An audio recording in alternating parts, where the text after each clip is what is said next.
NIST DLED के सभी शिक्षक साथियों को मेरा सादर प्रणाम। साथियों, कल दोपहर बाद आप लोगों के बहुत से फ़ोन कॉल आए।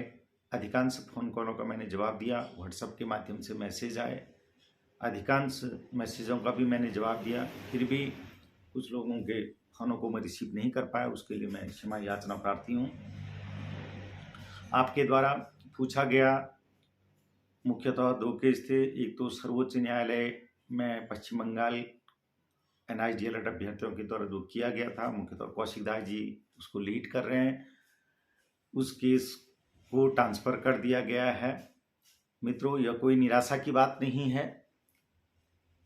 सर्वोच्च न्यायालय ने हाई कोर्ट में NIST DLED के केस को ट्रांसफ़र किया है।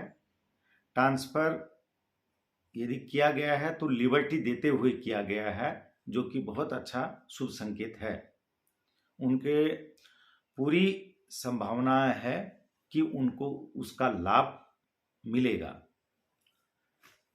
दूसरा, जो राजपत्र प्रकाशन के लिए इलाहाबाद हाई कोर्ट में किया गया था, दुर्भाग्य से उसका जो परिणाम है वो सार्थक नहीं निकला।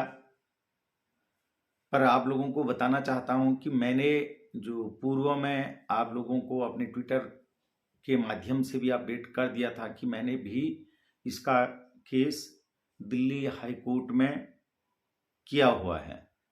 वो क्यों किया है दिल्ली हाई कोर्ट में, ये मैं पूर्व में आप लोगों के सामने साझा कर चुका हूं।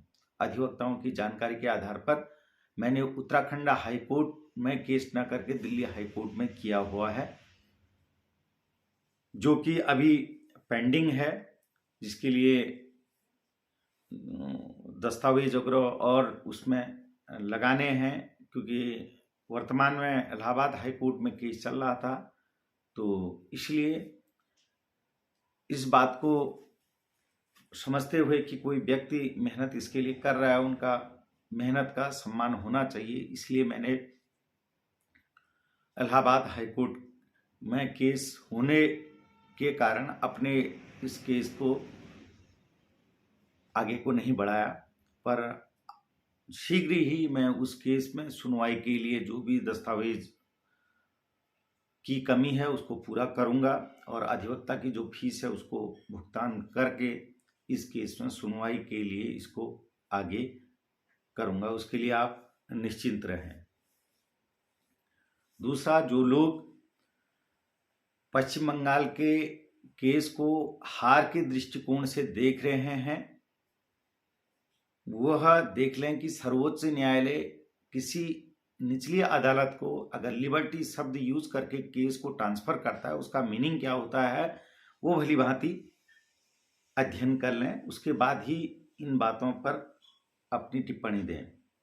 तो बात को ज़्यादा न कहते हुए यही कहूँगा, पश्चिम बंगाल के लोग अपने केस के लिए जागरूक हैं, यूनिटी के साथ हैं। उनको मेरी आगे के लिए शुभकामनाएं हैं। और राजपत्र प्रकाशन के लिए दिल्ली हाई कोर्ट में मैं शीघ्र ही केस करके उसको सुनवाई के लिए लगवाऊंगा। जल्दी ही उसका सुखद परिणाम आएगा, ऐसी मुझे उम्मीद है। इन्हीं बातों के साथ धन्यवाद।